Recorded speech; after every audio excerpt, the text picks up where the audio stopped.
ഇത്രയും വികസനം national highway ആയാലും തുറമുഖമായാലും ഇതൊക്കെ നടപ്പിലാക്കാൻ കഴിഞ്ഞ ഇച്ഛാശക്തിയുള്ള ഒരു സർക്കാർ ഉള്ളത് കൊണ്ടാണ്. ആ നാഷണൽ ഹൈവേ വരുമ്പോഴും ഞാൻ കേട്ടിട്ടുള്ളതാണ് നിതിൻ ഗഡ്കരി എന്ന് പറയുന്ന കേന്ദ്ര ട്രാൻസ്പോർട്ട് വകുപ്പ് മന്ത്രി UDF ഉള്ളപ്പം നടക്കാൻ പറ്റാത്ത കാര്യങ്ങൾ LDF വന്നപ്പം നടന്നു. അത് പ്രധാനമായും സഖാവ് പിണറായി വിജയൻ എന്നുള്ളൊരു മുഖ്യമന്ത്രി ഉള്ളത് കൊണ്ട് മാത്രമാണ് എന്ന് അദ്ദേഹം പറയുകയുണ്ടായി. ഈ സംസ്ഥാനത്തുള്ള നമ്മൾ നടത്തി വന്ന വികസന പദ്ധതികളൊക്കെ അത് എത്ര പറഞ്ഞാലും തീരില്ല, മണിക്കൂറോളം എടുക്കും എന്നെനിക്കറിയാം. ഇനി ആ വികസന കാര്യങ്ങൾ പറയുമ്പോൾ നിങ്ങൾക്കെല്ലാം അത് കാണാപ്പാടമാണല്ലോ. ഇനി അത് പറഞ്ഞു തരേണ്ട കാര്യമില്ല. വീണ്ടും വീണ്ടും ആവർത്തിച്ച് മുന്നോട്ട് പോകുന്ന ജയിക്ക് ഉൾപ്പെടെ താഴെ ഇരിക്കുന്ന ഇങ്ങോട്ട് കയറുക. അപ്പോൾ ഞാൻ പറഞ്ഞു വരുന്നത്, ഈ വികസന പദ്ധതികളൊക്കെ എല്ലാം ഉണ്ടെങ്കിലും ഞാൻ ചിലപ്പോൾ ഇതിലെയൊക്കെ പോകുമ്പോൾ സാധാരണക്കാരോട് ചോദിക്കും, ഇവിടെ നാഷണൽ ഹൈവേ ഉണ്ട്, റോഡുണ്ട്, ഇവിടെ പോകുന്ന ഹൈവേ ഉണ്ട്, ആശുപത്രികളെല്ലാം വളരെ ഏത് വികസനമാണ് നമ്മളിപ്പോ നോക്കുവാണെങ്കിൽ നമ്മൾ റോഡുകൾ മുതൽ നാഷണൽ ഹൈവേ വരെ ഉണ്ട്. നമ്മൾ എറണാകുളത്തിലേക്ക് പോയി കഴിഞ്ഞാൽ വാട്ടർ മെട്രോ മുതൽ വിഴിഞ്ഞം തുറമുഖം വരെയുണ്ട്. ഗ്രാമീണ ആശുപത്രി മുതൽ മെഡിക്കൽ കോളേജുകൾ വരെയുണ്ട്. പ്രൈമറി സ്കൂളുകൾ മുതൽ ഇന്ന് ടെക്നോ പാർക്ക് വരെയുണ്ട്. ഇന്ന് ബസ് സ്റ്റാൻഡുകൾ മുതൽ എയർപോർട്ടുകൾ വരെയുണ്ട്. ഇന്ന് അംഗൻവാടി മുതൽ നമുക്ക് മാനേജ്മെന്റ് സ്ഥാപനങ്ങൾ വരെയുണ്ട്. എവിടെ നോക്കിയാലും ബൃഹത്തായും ചെറുതായും ഒക്കെ മീഡിയമുള്ള പദ്ധതികളെല്ലാം ഉണ്ട്. ഇതെല്ലാം നിങ്ങൾക്കുണ്ടല്ലോ എന്ന് പറഞ്ഞു. ഇതിലേറ്റവും ഹൃദയത്തിൽ സൂക്ഷിക്കാൻ പറ്റുന്ന ഏത് പദ്ധതിയാണ് നിങ്ങൾക്ക് ലഭിച്ചത്, ഈ സർക്കാർ നൽകിയത് എന്ന് ചോദിച്ചാൽ എനിക്ക് കിട്ടുന്ന ഉത്തരവും ഞാൻ പറയാൻ ആഗ്രഹിക്കുന്ന ഒരു കാര്യവും കേരള സംസ്ഥാനത്ത് നടപ്പിലാക്കിയ ക്ഷേമ പെൻഷൻ തന്നെയാണ് എന്ന് ഞാൻ പറയാൻ കഴിയും. ആ ക്ഷേമ പെൻഷൻ നമുക്കറിയാം 600 രൂപയായി.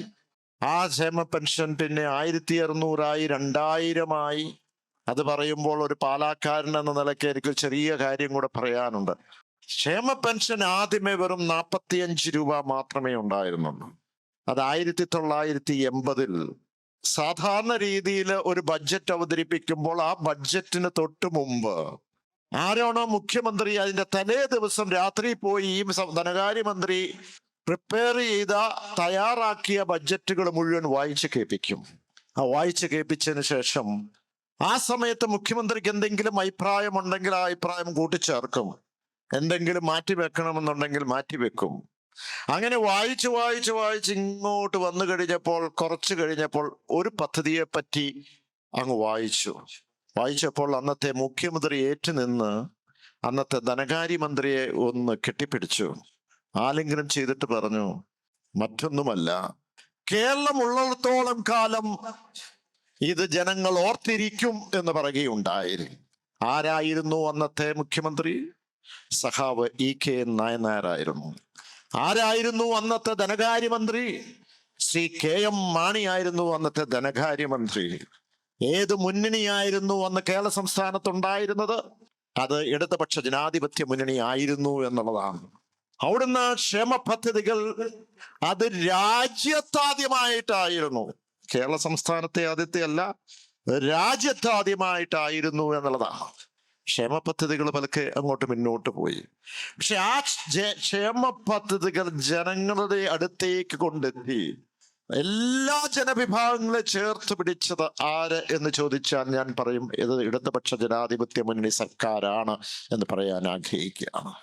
ഇപ്പോൾ ഞാൻ എല്ലാം എടുത്തു പറയുന്നത് കാരണം മറ്റു കാര്യങ്ങളൊക്കെ ഇവിടെ സംസാരിച്ചു. ഇനി പറഞ്ഞ് വികസനത്തിനെ പറ്റിയല്ല. പക്ഷെ നമ്മളൊരു പദ്ധതി നടപ്പിലാക്കുമ്പോൾ ഓരോരുത്തരും സാധാരണക്കാരും ചിന്തിക്കുന്ന, എനിക്കെന്താ സഹായമാണ് ഈ സർക്കാർ ചെയ്തത്, എൻ്റെ വീട്ടുമുറ്റത്തേക്ക് ഏത് തരത്തിൽ ഈ സർക്കാർ എന്നെ ചേർത്ത് പിടിച്ചു എന്നുള്ളതാണ് സാധാരണക്കാരന് എടുത്ത് നോക്കുന്നത്, അല്ലേ? അങ്ങനെ നോക്കുമ്പോൾ സാമൂഹ്യ സുരക്ഷാ പെൻഷൻ ഈ പാമ്പാടി പഞ്ചായത്തില് പഞ്ചായത്ത് മെമ്പർമാർ വല്ലവരും ഉണ്ടോ അവിടെ? അതല്ല, 300 അല്ല, 1100 ആളുകൾക്ക് പല പദ്ധതികളാണ്. വേതനങ്ങളാണ്. ഇത് LSG മന്ത്രിസഭയിൽ നിന്ന് മന്ത്രാലയത്തിന് എനിക്ക് കിട്ടിയതാണ്. 5140 ക്ഷേമ പെൻഷൻ, പല പെൻഷൻ, വിധവ പെൻഷൻ, എല്ലാ പെൻഷനും 2000 രൂപ വെച്ചാണ് കൊടുക്കുന്നത്. 5140 ആളുകൾക്ക് ക്ഷേമ പെൻഷൻ കൊടുക്കുമ്പോൾ ഒരു മാസം എത്ര രൂപയാണ്? കണക്കറിയാവുന്ന ആരെങ്കിലും ഉണ്ടോ? എല്ലാവർക്കും കണക്കറിയാം. പക്ഷെ കാൽക്കുലേറ്റർ വേണം, മൊബൈൽ വേണം. ആകെ 1,20,00,000 രൂപയോളം അപ്രോക്സിമേറ്റ് ചെലവാകുന്നുണ്ട്. ഒരു വർഷം എന്ന് പറയുമ്പോൾ ഇൻറ്റു 12 എന്ന് പറഞ്ഞാൽ 12,33,00,000 രൂപയോളം വരുന്നുണ്ട്. അത് ഒരു പഞ്ചായത്തില് അത് ഒരു വർഷത്തേക്കാണ്. അങ്ങനെയാണെങ്കിൽ ഈ പഞ്ചായത്തില് നമ്മൾ 5 വർഷത്തേക്ക് കൊടുക്കുമ്പോൾ എത്ര വരും എന്നുള്ളതാണ്. 12 കോടിയാണ് ഒരു വർഷം വരുന്നത്. ഇൻറ്റു 5 എന്ന് പറയുമ്പോൾ അത് കൂട്ടുമ്പോൾ 61 കോടി രൂപ, 61,68,00,000 രൂപ ഈ പഞ്ചായത്തിലേക്ക് ക്ഷേമ പെൻഷനായിട്ട് കൊടുക്കുന്നു എന്ന് പറയും. ഇവിടെ ഇപ്പൊ നമുക്ക് എത്ര പഞ്ചായത്തുണ്ട്, മണ്ഡലങ്ങളുണ്ട്? ഓക്കെ, ഞാൻ എളുപ്പത്തിന് വേണ്ടി പല പഞ്ചായത്തുകളും കൂടുതലും കുറവും ഉണ്ട്. അപ്പോൾ 8 പഞ്ചായത്തുണ്ടെങ്കിൽ ഈ 61 കോടി രൂപയാണ് ശരാശരി ഒരു പഞ്ചായത്തിൽ ഇൻറ്റു 8. അപ്പോൾ ഏതാണ്ട് 480 കോടി രൂപയോളം ഈ 5 വർഷം കൊണ്ട് ക്ഷേമ പെൻഷനായിട്ട് ഇവിടെ കൊടുക്കുന്നു എന്ന് പറയുമ്പോൾ അത്രയും കുടുംബങ്ങളെയും ആളുകളെയും നമ്മൾ ചേർത്ത് പിടിക്കുകയാണ് എന്നുള്ളതാണ്. അത് മാത്രമാണോ? ഇന്ന് ലൈഫ് മിഷനില് ഈ നിയമസഭാ മണ്ഡലത്തില് കണക്കുകൾ എടുത്ത് പരിശോധിക്കുമ്പോൾ 1688 എല്ലാ പഞ്ചായത്തിലുമുണ്ട്. അത്രയും ലൈഫ് മിഷനില് വീടുകൾ സാങ്ഷൻ ചെയ്തു എന്നുള്ളതാണ്. അതിൽ പൂർത്തിയായ വീടുകൾ 1355 മറ്റുള്ളത് 333 നിർമ്മാണം പുരോഗമിച്ച് മുന്നോട്ട് പോകുകയാണ്. എന്ന് പറഞ്ഞാൽ 1600 1700ഓളം കുടുംബങ്ങൾ, ഒരു കുടുംബത്തിൽ 4 പേര് വീതം ഉണ്ടെങ്കിൽ നമുക്കറിയാൻ പറ്റുന്ന ഒരു 10,000 1500 ആളുകൾക്ക്, അംഗങ്ങൾക്ക് സുരക്ഷിതം അവരെ സംരക്ഷിച്ച് ഈ സർക്കാർ മുന്നോട്ട് പോവുകയാണ്. ഇപ്പോൾ അടുത്ത ദിവസം നമുക്കറിയാൻ, കഴിഞ്ഞ നവംബറില് നമ്മുടെ സംസ്ഥാന സർക്കാർ പ്രഖ്യാപിക്കുകയുണ്ടായി. എന്താണ്? ഒരു വരുമാനവുമില്ല, ഒരു വേതനവുമില്ല, ഒരു പെൻഷനും ഇല്ലാതെ ഉള്ള സ്ത്രീകൾ 30 വയസ്സിനും 60 വയസ്സിനും ഇടയ്ക്കുള്ളവർക്ക് 1000 രൂപ വെച്ച് കൊടുക്കുവാനുള്ള തീരുമാനമായി. അതിന്റെ രജിസ്ട്രേഷൻ നടക്കുന്നു. ഇപ്പോൾ ഞാൻ തിരുവനന്തപുരം സെക്രട്ടേറിയറ്റുമായിട്ട് പരിശോധിച്ച് നോക്കും, 18 ലക്ഷം പേര് ഈ സംസ്ഥാനത്ത് രജിസ്റ്റർ ചെയ്തിരിക്കുന്നു. അതിന്റെ പണം ഇപ്പോൾ കൊടുക്കുകയാണ്. ഇതുകൂടാതെ നമുക്കറിയാം, MLA കയ്യിൽ നിന്നും, അത് പാർട്ടിയൊന്നും നോക്കിയിട്ടല്ല, MP-മാരുടെ കയ്യിൽ നിന്നും, ജനപ്രതിനിധിയുടെ കയ്യിൽ നിന്നും, നമുക്ക് മുഖ്യമന്ത്രിയുടെ ദുരിതാശ്വാസ ഫണ്ടിൽ നിന്ന് ചികിത്സാ സഹായമായി 30,000 40,000 50,000 1,00,000 ആയിട്ട് ആ കണക്കുകൾ എടുത്തു നോക്കിയാൽ ഓരോ നിയമസഭാ മണ്ഡലത്തിലും 10ഉം 50ഉം 60ഉം 70ഉം കോടികൾ, 7 കോടി വരെ പോയ നിയമസഭാ മണ്ഡലങ്ങളുണ്ട്. അത് ഓരോ മേഖലകളിലാണ്. അപ്പോൾ ഈ രീതിയിൽ നമ്മൾ നോക്കുമ്പോൾ തീർച്ചയായും ഓരോ വ്യക്തികൾക്കും അവരുടെ വീടുകളിലേക്ക്, അല്ലെങ്കിൽ അവരുടെ കുടുംബത്തിലേക്ക് അവർക്ക് ഏറ്റവും വലിയൊരു ആശ്വാസമായി മാറിയിരിക്കുന്നു എന്നുള്ളത്. ഞാനൊന്ന് ഈ വികസന പദ്ധതികളെ പറ്റി സംസാരിക്കുമ്പോൾ അത് ഒന്ന് ചേർത്ത് പിടിച്ച് ഞാൻ പറഞ്ഞു എന്നുള്ളതേ ഉള്ളൂ. ഈ വികസന പദ്ധതികൾ പറയുമ്പോൾ ഈ രാജ്യത്തെ ഏറ്റവും കൂടുതൽ ക്ഷേമ പെൻഷൻ കൊടുക്കുന്ന ഒരു സംസ്ഥാനം അത് കേരള സംസ്ഥാനമാണ്. ഇവിടെ നമ്മൾ നോക്കുമ്പോൾ പവർ കട്ടില്ലാത്ത ഒരു സംസ്ഥാനമാണ്, അല്ലേ? പെൻഷൻ മുടങ്ങാത്ത ഒരു സംസ്ഥാനമാണ്, റേഷൻ മുടങ്ങാത്ത ഒരു സംസ്ഥാനമാണ്, പാഠപുസ്തകം മുടങ്ങാതെ കൊടുക്കുവാൻ കഴിഞ്ഞ ഒരു സംസ്ഥാനമാണ്. ഇന്ന് ആശുപത്രികളെല്ലാം നവീകരിച്ച ഒരു സംസ്ഥാനമാണ്. ടീച്ചറൊക്കെ അതിനെ പറ്റി ഇപ്പൊ സംസാരിച്ച് കാണും. ഏത് തരത്തിൽ എവിടെ നോക്കിയാലും നമുക്കൊരു മുന്നേറ്റം കാണുവാൻ കഴിയും. പവർ കട്ടിനെ പറ്റിയൊക്കെ ഇവിടെ സംസാരിച്ച് കാണും. പക്ഷെ 2016 ഒരു 3 വയസ്സുള്ള, 3-ാം ക്ലാസ്സിൽ പഠിക്കുന്ന ഒരു കുട്ടി, അല്ലെങ്കിൽ 4-ാം ക്ലാസ്സിൽ പഠിക്കുന്ന ഒരു കുട്ടി ഇപ്പൊ 10 വർഷം LDFന്റെ ഭരണം കഴിഞ്ഞു. അവർക്കിപ്പം എത്ര വയസ്സായി കാണും?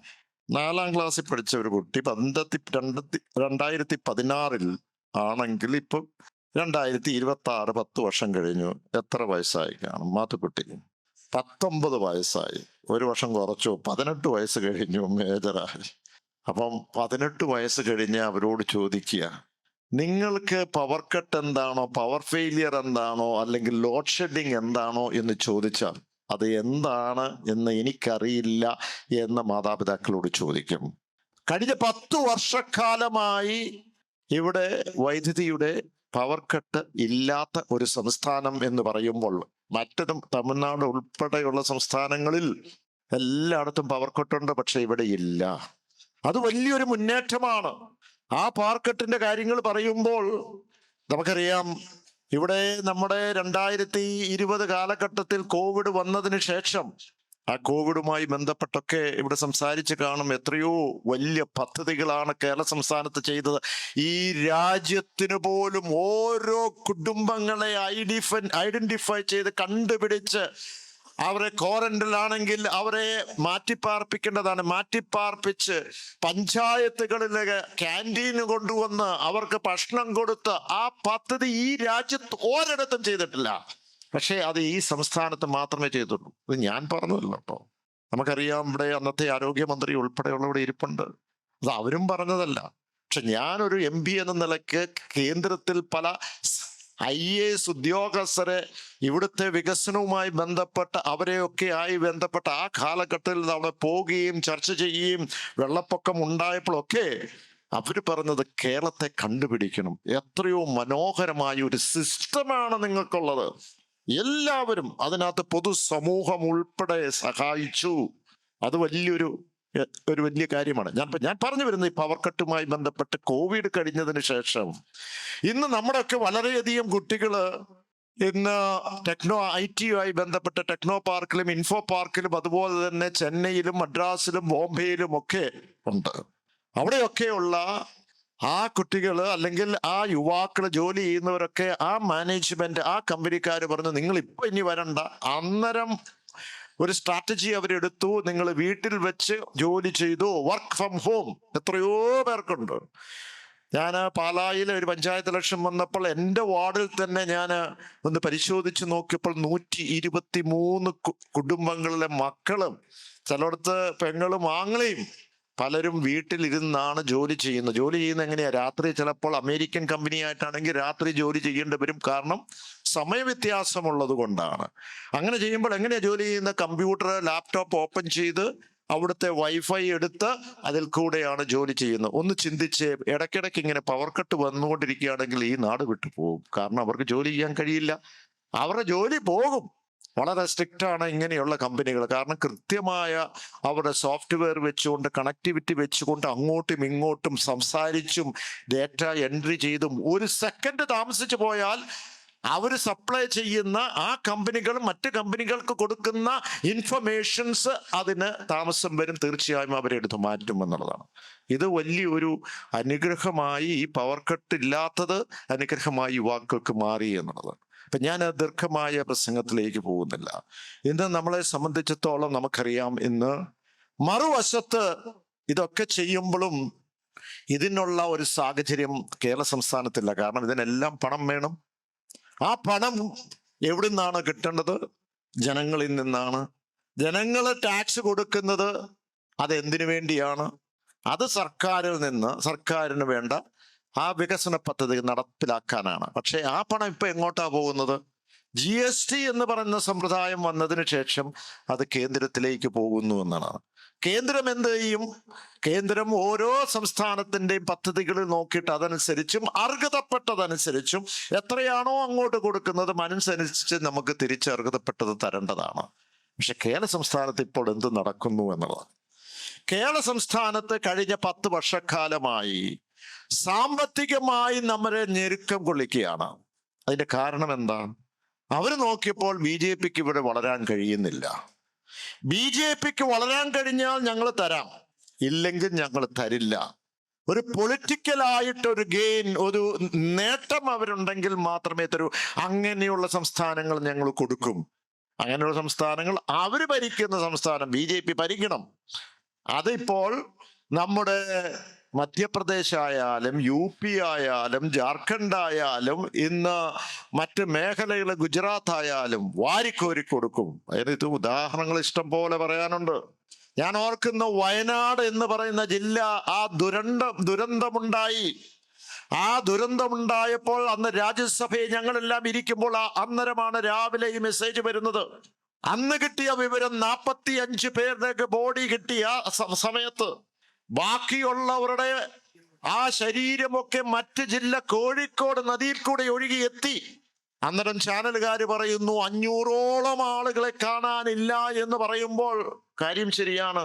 500ഓളം ആളുകൾ ആ ജനങ്ങൾ മരണമടഞ്ഞു എന്ന് തന്നെയാണ്.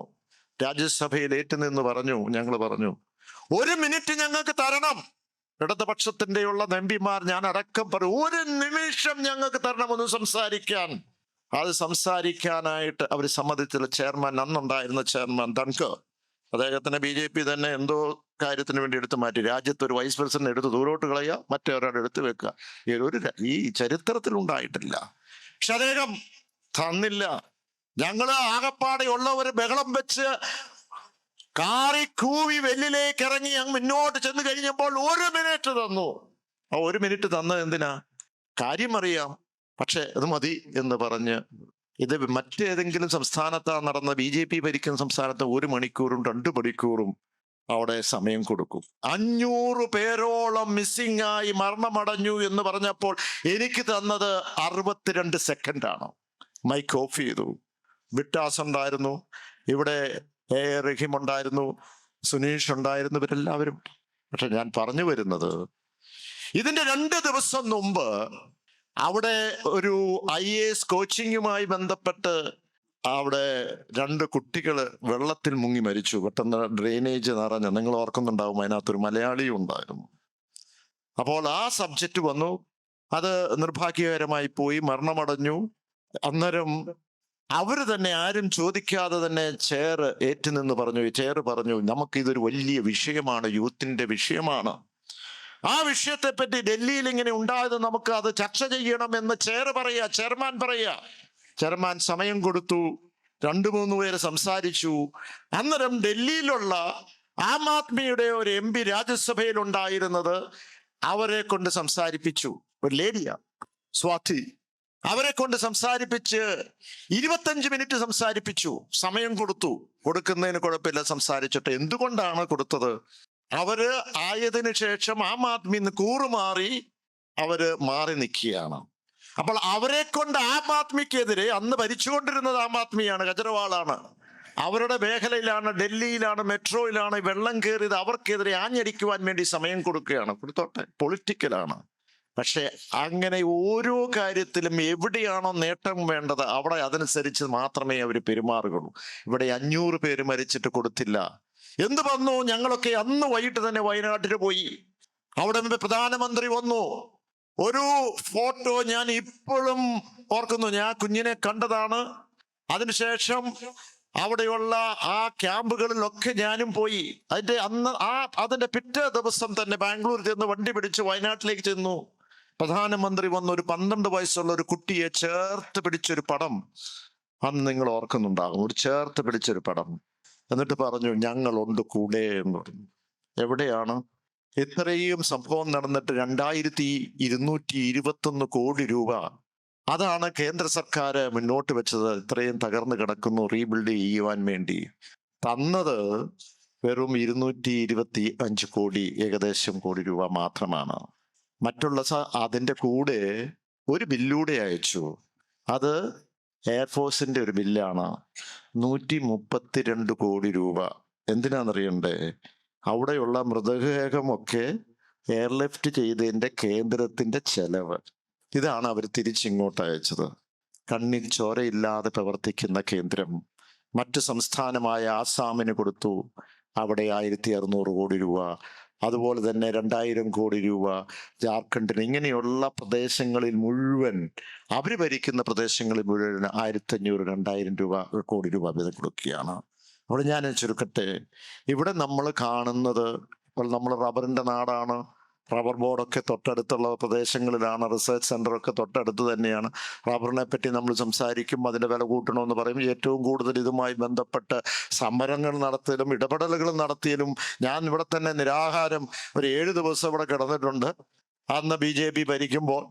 അപ്പോൾ ഇതെല്ലാം നടത്തിയിട്ടുണ്ട്. പക്ഷെ ഒരു കാര്യം, റബ്ബറിന് വില നമുക്കറിയാം, ഇപ്പൊ 150 എന്നുള്ള 170 ആക്കി 80 ആക്കി 200 രൂപ ആക്കി തറവില നമ്മൾ സപ്പോർട്ട് ചെയ്ത് കൊടുക്കുന്നുണ്ട്. പക്ഷെ അതുകൊണ്ട് ആകുന്നില്ല, കൂടുതലും കൊടുക്കേണ്ട സാമ്പത്തിക ബുദ്ധിമുട്ടുമുണ്ട്.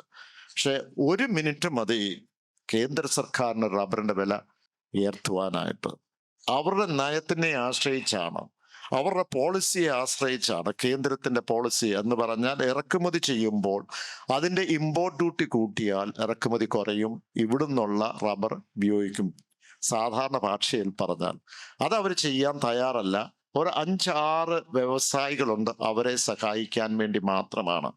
ഇന്നിപ്പോൾ ഈ റബ്ബർ ആക്ട് എന്ന് പറയുന്നത് നമുക്ക് സ്വാതന്ത്ര്യം കിട്ടിയപ്പോൾ ആദ്യമേ രൂപപ്പെടുത്തിയ ആ റബ്ബർ ആക്ട്, ആ ബില്ല് അങ്ങനെ എത്രയോ 60-70 വർഷക്കാലം മുമ്പ് രൂപപ്പെടുത്തിയിട്ടുണ്ടെങ്കിൽ അത് ഏറ്റവും പ്രധാനമായ ഒരു സ്ട്രാറ്റജിക് ആയിട്ടുള്ള ഏറ്റവും പരമപ്രധാനമായ ഒരു പ്രോഡക്റ്റ് ആയതുകൊണ്ട്, ഒരു ഉൽപ്പന്നമായതുകൊണ്ട് തന്നെയാണ്. മിലിറ്ററി പോലും, സ്കൂൾ കുട്ടികൾ പോലും റബ്ബർ ഉപയോഗിക്കുന്നു എന്നുള്ളതാണ്. അതുകൊണ്ടാണ്.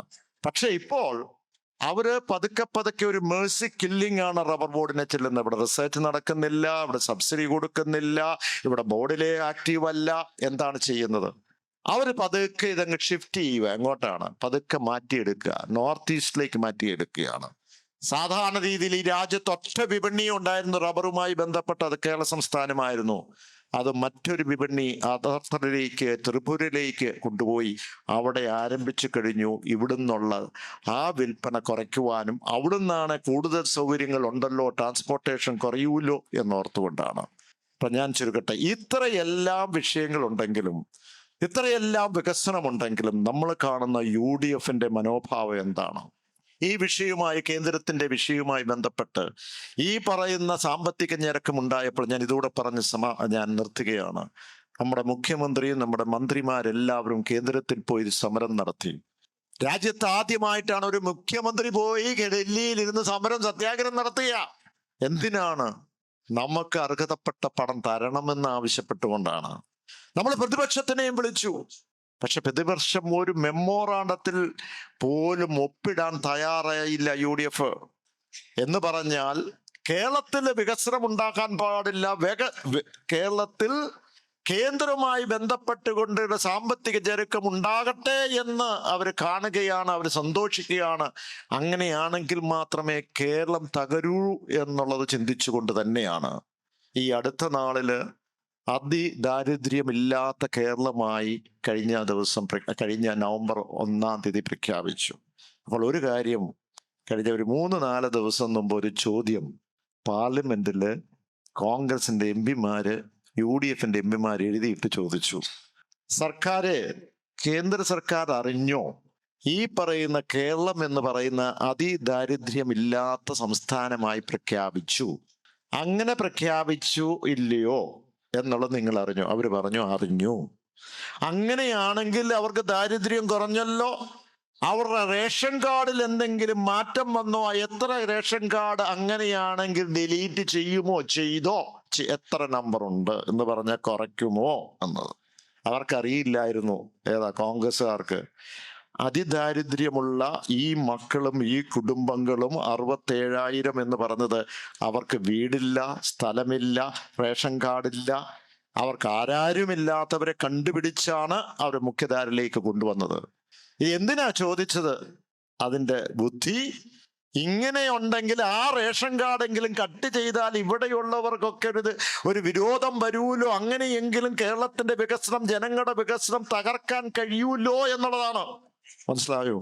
എന്ന് പറഞ്ഞാൽ ആങ്ങളെ ചത്താലും കുഴപ്പമില്ല, നാത്തൂന്റെ കരച്ചിൽ കാണണം. ഇതാണ് UDF ചെയ്തുകൊണ്ടിരിക്കുന്നത്. എന്ന് പറഞ്ഞാൽ വികസനത്തിന്റെ കാര്യത്തിൽ BJPയും കോൺഗ്രസും UDFും ഒരു തൂവലിന്റെ 2 പക്ഷികൾ തന്നെയാണ്. അവർ ഒരുമിച്ചാണ് പ്രവർത്തിക്കുന്നത് എന്ന് ഈ വികസന കാര്യത്തിലൊക്കെ നമുക്ക് കാണുവാൻ കഴിയും. ഇതെല്ലാം പറയുമ്പോഴും നമുക്കറിയാം, കഴിഞ്ഞ 10 വർഷക്കാലം ഇത്രയും വികസനം, നാഷണൽ ഹൈവേ ആയാലും തുറമുഖമായാലും ഇതൊക്കെ നടപ്പിലാക്കാൻ കഴിഞ്ഞ ഇച്ഛാശക്തിയുള്ള ഒരു സർക്കാർ ഉള്ളത് കൊണ്ടാണ്. ആ നാഷണൽ ഹൈവേ വരുമ്പോഴും ഞാൻ കേട്ടിട്ടുള്ളതാണ് നിതിൻ ഗഡ്കരി എന്ന് പറയുന്ന കേന്ദ്ര ട്രാൻസ്പോർട്ട് വകുപ്പ് മന്ത്രി UDF ഉള്ളപ്പം നടക്കാൻ പറ്റാത്ത കാര്യങ്ങൾ LDF വന്നപ്പം നടന്നു. അത് പ്രധാനമായും സഖാവ് പിണറായി വിജയൻ എന്നുള്ളൊരു മുഖ്യമന്ത്രി ഉള്ളത് കൊണ്ട് മാത്രമാണ് എന്ന് അദ്ദേഹം പറയുകയുണ്ടായി. നമ്മള് AKGയെ പറ്റി കേട്ടിട്ടുണ്ട്. AKGയെ പറ്റി ഞാൻ കേട്ടിട്ടുള്ളത് പാവങ്ങളുടെ പടത്തലവൻ എന്ന് വിശേഷിപ്പിച്ചിട്ടാണുള്ളത്. EMSനെ പറ്റിയും ഞാൻ കേട്ടിട്ടുണ്ട്. തൊഴിലാളി വർഗത്തിന്റെ ദത്തുപുത്രൻ എന്ന് ഞാൻ കേട്ടിട്ടുണ്ട്, വിശേഷണം കേട്ടിട്ടുണ്ട്. ഇന്ന് നമ്മളെല്ലാവരും നമുക്ക് കാണുവാൻ കഴിയും. ഞാൻ പവർ കട്ട് ഉൾപ്പെടെയുള്ള കാര്യങ്ങൾ പറഞ്ഞു, എത്രയോ നൂതന പദ്ധതികൾ നടത്തി. ഈ നവകേരളത്തിന്റെ ശില്പി കേരളം നാളെ വർത്തമാന കേരളത്തിന്റെ ചരിത്രം എഴുതുമ്പോൾ ഈ നവകേരളത്തിന്റെ ശില്പി ആരാണെന്ന് ചോദിച്ചാൽ അതിന് ഒരേ ഒരു ഉത്തരമേ ഉള്ളൂ. അത് സഖാവ് പിണറായി വിജയൻ നമ്മുടെ മുഖ്യമന്ത്രിയാന്ന് പറയും. അത് എവിടെയും നമുക്ക് പറയാൻ കഴിയും. പല പദ്ധതികളും നടക്കില്ല എന്ന് വെച്ച പദ്ധതികൾ നടപ്പിലാക്കാൻ കഴിഞ്ഞു എന്നുള്ളതാണ്. അപ്പൊ ഞാൻ ചുരുക്കട്ടെ, തീർച്ചയായും നമുക്കറിയാം, നമ്മൾ പദ്ധതികൾ നടത്തി, നമ്മൾ വികസനങ്ങൾ നടത്തി, നമ്മൾ ക്ഷേമ പെൻഷൻ കൊടുത്തു. പക്ഷെ അത് മാത്രം പോരല്ലോ, നമുക്ക് ഇനി കുതിച്ചുയരേണ്ടതുണ്ട്. ഇനിയും ജനിക്കാൻ പോകുന്ന തലമുറയ്ക്കുള്ള ഭൗതികമായ സൗകര്യങ്ങൾ ഒരുക്കുക എന്നുള്ളതാണ് ഇനി ഈ സംസ്ഥാനത്തിന് ആവശ്യം. അതിന് വീണ്ടും നമ്മൾ ഭരണത്തിലേക്ക് വന്നേ പറ്റൂ. അതിന് നിങ്ങളുടെ ഓരോരുത്തരെയും ആ സഹകരണം ഉണ്ടാകണം. ആ സഹകരണം എന്ന് പറയുമ്പോൾ നമ്മൾ സാധാരണക്കാരുമായി സംസാരിക്കണം. സംസാരിച്ച് അവരുടെ ആവശ്യം മനസ്സിലാക്കണം, അവരുടെ പോരായ്മ എന്താണെന്ന് മനസ്സിലാക്കണം, നമുക്ക് പറഞ്ഞു കൊടുക്കുവാൻ കഴിയണം. നമ്മുടെ വികസനവും രാഷ്ട്രീയ കാഴ്ചപ്പാടും നമുക്ക് ഓരോരുത്തരുടെ അടുത്തും ഓരോ കുടുംബത്തിലും പറഞ്ഞു കൊടുത്ത് നമ്മൾ സംസാരിച്ച് അതൊരു ട്രെൻഡാക്കി മാറ്റണം. അത് സംസാരിക്കുമ്പോൾ ട്രെൻഡാകുന്നത് പലപ്പോഴും കോട്ടയം ജില്ലയിൽ പലപ്പോഴും ഇപ്പൊ നമ്മുടെ ആളുകൾ ഒന്നും സംസാരിക്കുന്നില്ല, എല്ലാം അറിയാം. നമ്മൾ സംസാരിച്ചേ പറ്റൂ. അത് സംസാരിക്കുമ്പോഴാണ് ഒരു ട്രെൻഡായി മാറുന്നത്. ആ തെരഞ്ഞെടുപ്പിൽ ഞാൻ ഇവിടെ സൂചിപ്പിച്ചു, ഒരു തുടർഭരണത്തിലേക്ക് മൂന്നാം ഇടത് സർക്കാരിൻ്റെ ഒരു പ്രഖ്യാപനമായി ഈ ജാഥ മാറും. അതിനുള്ള എല്ലാ സഹായ സഹകരണം ഉണ്ടാകണം എന്ന് മാത്രം പറഞ്ഞുകൊണ്ട് ഇവിടെ വന്നിരിക്കുന്ന ഓരോരുത്തരെയും, ഇവിടെ വന്നിരിക്കുന്ന എല്ലാവരെയും, സഹോദരന്മാരും അമ്മമാരും കൊച്ചു കുഞ്ഞുങ്ങൾ വരെ, എന്നെ കയ്യെ പിടിച്ചിങ്ങോട്ട് കൊണ്ടുവന്ന കൊച്ചു കുഞ്ഞു വരെ ഉണ്ട്, അവരെ എല്ലാവരെയും ഞങ്ങളുടെ ടീം അംഗങ്ങളുടെ പേരിൽ, ഞങ്ങളുടെ ഇടതുപക്ഷ ജനാധിപത്യ മുന്നണിയുടെ മുഴുവൻ പ്രവർത്തകരെയും നല്ലരായ നാട്ടുകാരെയും നന്ദി പറഞ്ഞുകൊണ്ട് എൻ്റെ വാക്കുകൾ ചുരുക്കുന്നു. നന്ദി, നമസ്കാരം.